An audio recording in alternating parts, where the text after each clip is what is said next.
We work with these communities, and we're here at the climate change negotiations in part to elevate their voice and to stand up for them, those kind of community members from the tar sands area, to represent what's actually happening on the ground to Indigenous communities in particular. And what we've been seeing, what people have told us over the past number of years, is that a lot of these community members are starting to get diseases and sicknesses, cancers that they've never seen before, most frighteningly. People are also finding now that any animals that they hunt, fish, or trap are increasingly becoming sick as well. We're finding that people who traditionally depended off the land for their food, depended on traditional water sources in the area, are no longer able to consume from there, are no longer able to go into these areas, in some cases are getting sick just because of direct contact with the water sources in the area because of the leakage from the tar sands and the tailings ponds developments. In Canada, in British Columbia, we have over 100 First Nations communities that have stepped up and said they're opposing the Enbridge Northern Gateway pipeline. And so it's important to know that a lot of these projects won't go through because of the opposition of Indigenous communities. In Alberta itself, a lot of this opposition, a lot of this grassroots leadership is being led by First Nations communities. And they're leading with political movements, they're leading with social movements, and they're also leading with legal lawsuits that threaten to sort of derail a number of the tar sands proposed expansions. Just last week, the community of Athabasca Chippewa First Nations issued a lawsuit against Shell in particular, and we did an action here in support of local South Durban community justice activists who are also opposing Shell, to support those frontline and community activists who are standing up for their rights. And so we want, basically the world to know, Canadians to know, delegates here to know, why we're here, and that real Canadians do support just climate solutions and do not support our Canadian government's reckless tossing around of tar sands. And I think the message here that we're trying to also deliver is that time is over for false solutions and the fossil fuel regime, and the time is now for just climate solutions. Thank you. François is a respected Dene elder and former chief. In the early days of the Dene Nation, the work of François and other chiefs helped advance the legal status of treaty rights for Treaty 8 and 11 beneficiaries in the Northwest Territories. As a member of a downstream community, he now advocates on behalf of First Nations impacted by tar sands developments. François? Being to this part of the world, to this climate change conference, and hearing what the government of Canada has to say about climate change, I'm kind of insulted of Mr. Kent's remark that he's proud of the tar sands. Canada is regarded as a beautiful country. It is a beautiful country. I live by the second largest national park in the world, Wood Buffalo National Park. It houses the largest free-roaming herd of buffalo. It also has the whooping crane that is right in the flight path of the tar sands. The Peace Athabasca Delta is one of the largest freshwater deltas in the world. We live in the second largest migratory bird route in Canada. I belong to the Dene Nation, that we have 33 First Nations north of the tar sands.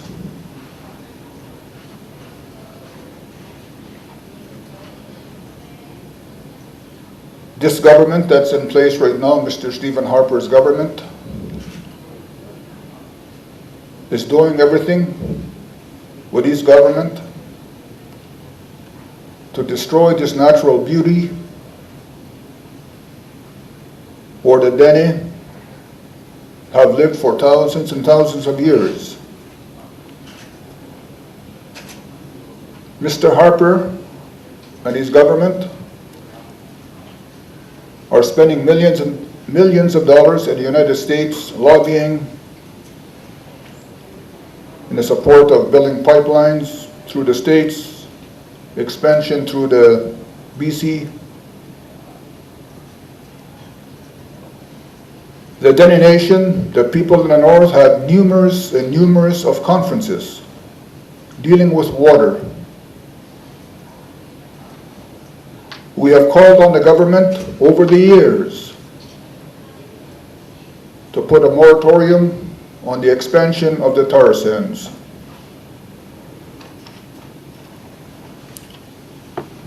This killing field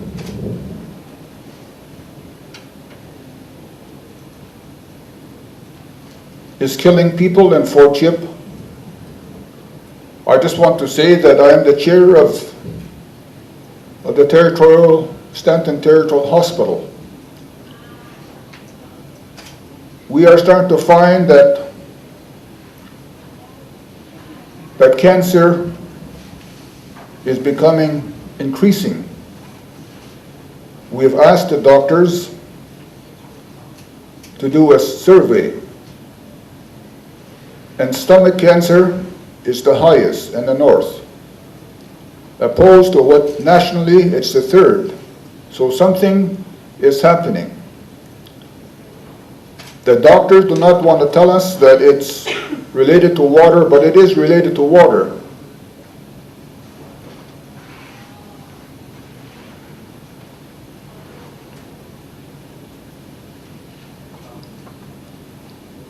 This land that I come from, it is beautiful.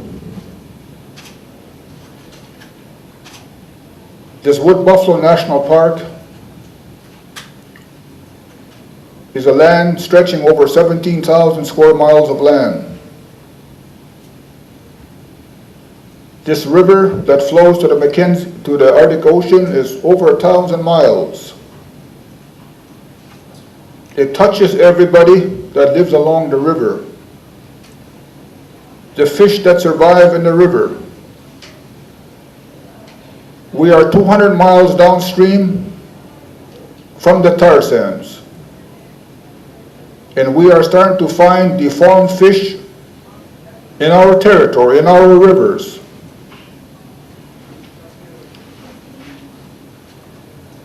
Canada does not have a plan for the Tarsans.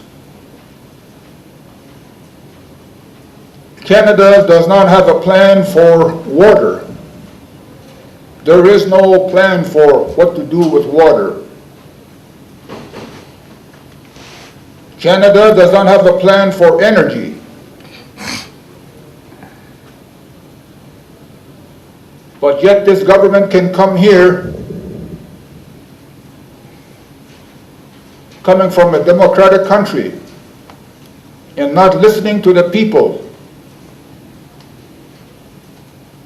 You do not have to be a wise man to see that the world is being destroyed around you.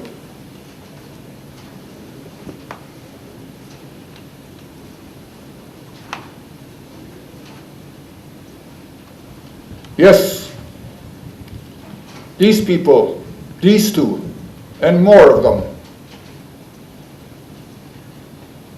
to make the point, yeah, these people are not worth $100 billion. They are worth nothing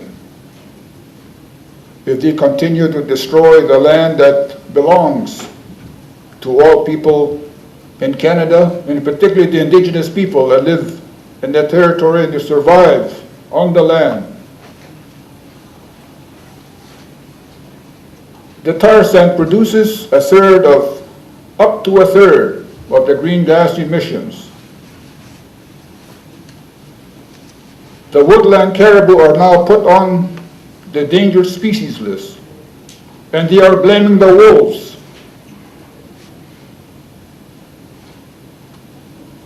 And the expansion of drilling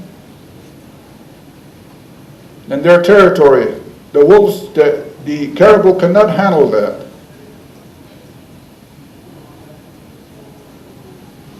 And a minister just recently, Minister Oliver, recently made an announcement, made a press release that this land is uninhabited. Where is this guy coming from?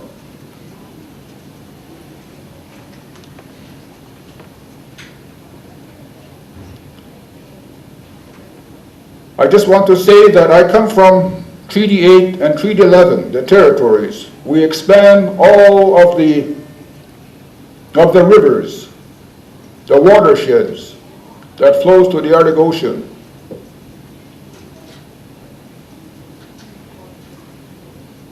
The treaties is what binds Indigenous people in Canada. We have answers of how to live together. We have answers of how to create an economy that is balanced. But this government is not listening. You have just recently, unilaterally, declared that we are no longer Indigenous people. They've changed the name to Aboriginal people. I don't like that. So I just want to say, I'm glad to be here. I'm glad to say that this country that I live in is beautiful, and is still beautiful, but if these two cowboys here continue to do what they're doing, that country is not going to be what it is. Very short time.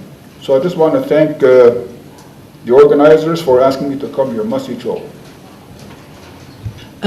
I've spoken to so many people from Canada, and I don't think any of them feel that the government represents them. You seem to have an imposter who's taken it over, and it's a very dangerous imposter, judging by what's happening with the Tarsans. So do you have any environmental laws under which you could actually get rid of them? Or have you got any means of getting them out the vote, or are they popular in Canada? I can't believe it. I don't know anybody who they represent.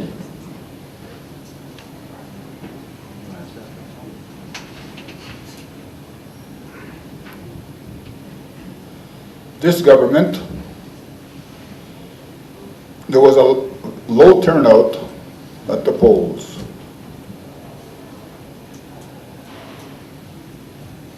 But somehow they got a majority. So they can do everything in their power to do what they want to do. It's an embarrassment that the opposition parties were not asked to be part of this conference. I have an MP from the Northwest Territories that's sitting here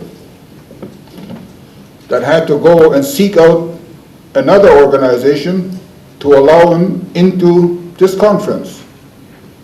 Now that, to me, is an embarrassment. That's the first time in the history of conferences that Canada has done that.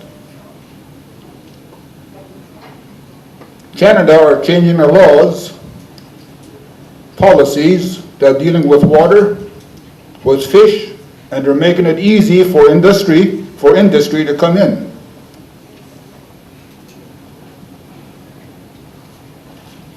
I think in the future, the way I see it, is that the young people, these young people here that have just spoken up, need to organize themselves